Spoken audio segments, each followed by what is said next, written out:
Hello வணக்கம், இது உங்கள் சிவி ஜோன். ஸோ இப்போ பார்த்தீங்கன்னா நைட்டு வந்துட்டு விஜய் பார்வதி சாண்ட்ரா பற்றி திவ்யா கிட்ட பேசக்கூடிய விஷயங்கள் வருது. அதாவது சாண்ட்ரா ஆல்ரெடி வந்துட்டு பாத்ரூம்குள்ளே போய் செம்மையாக அழுதுருப்பாங்க. இந்த வாட்டி விஜய் சேதுபதி நம்மளை வச்சு செய்வார்னு நினைக்கிறேன், எனக்கு டவுட்டாக இருக்குது, வந்தவங்க எல்லாருமே என்னை வந்துட்டு தவறாக பேசுகிறாங்க, எல்லாத்துக்கும் காரணம் நான் தான் சொல்கிறாங்கன்ற மாதிரிலாம் அழுதுருப்பாங்க இல்லையா. இப்போ வந்து திவ்யா கிட்ட வந்து சாண்ட்ராவை பற்றி விஜய் பார்வதி சொல்கிறாங்க. இந்த திவ்யா அதை அப்படியே வச்சுக்க போகிறாங்களா, இல்லை அதை மாற்றி போய் சாண்ட்ரா கிட்ட போட்டு கொடுக்க போகிறாங்களான்றது தெரியல.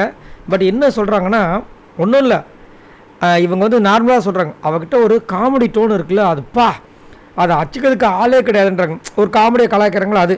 அப்போ திவ்யா வந்து பாவம் இன்றைக்கி வந்துட்டு ரொம்ப அப்செட் ஆகி படுத்துட்டா அப்படின்போது இவங்க சொல்கிறாங்க, எனக்கு தெரிஞ்சு ரெண்டு விஷயம் வந்து பேசும் பொருளாக மாறும்னு நினைக்கிறேன்.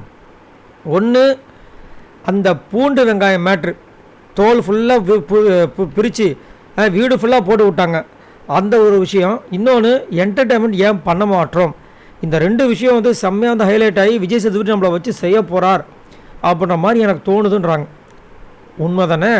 ஏன்னா வீடு ஃபுல்லாக அந்த குப்பையை போட்டால் எப்படி இருக்கும், அதுவும் பூண்டு தோலை சின்ன சின்னதாக ஜிகுனா மாதிரி மினுக்கும், அது எவ்வளோ அள்ள முடியும்? அவன் நொந்துட்டாங்க. இன்றைக்கி என்டர்டெயின்மெண்ட்டு பாதி கம்மியாச்சு பாருங்கள். அவங்க வேலை செய்ய ஆரம்பித்ததுலேருந்து டயர்ட் ஆகிட்டாங்க. இப்படி தானே இருக்கும் கிச்சன் டீமில் இருக்கவங்களுக்கு.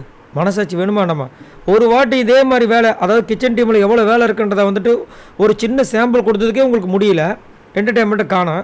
அப்போ அப்படி தானே நாங்கள் பண்ணியிருப்போன்ற மாதிரி தான் இருந்துச்சு. பட் இருந்தாலும் அவங்களுக்குலாம் வந்துட்டு அது மண்டையில் ஏறாது.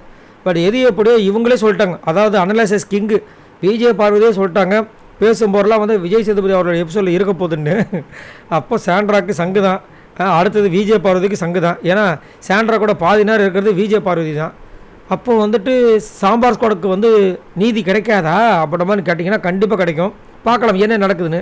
நீங்கள் உங்களோட கருத்துக்களை சொல்லுங்கள். விஜய் சேதுபதி அவர்கள் எந்த டீமுக்கு வந்து சப்போர்ட் பண்ணுவார்? சாம்பார் ஸ்குவாடுக்கா, ஃப்ளஷ் ஃபைட்டர்ஸ்க்கா, இல்லை மாயாவிஸ்க்கா?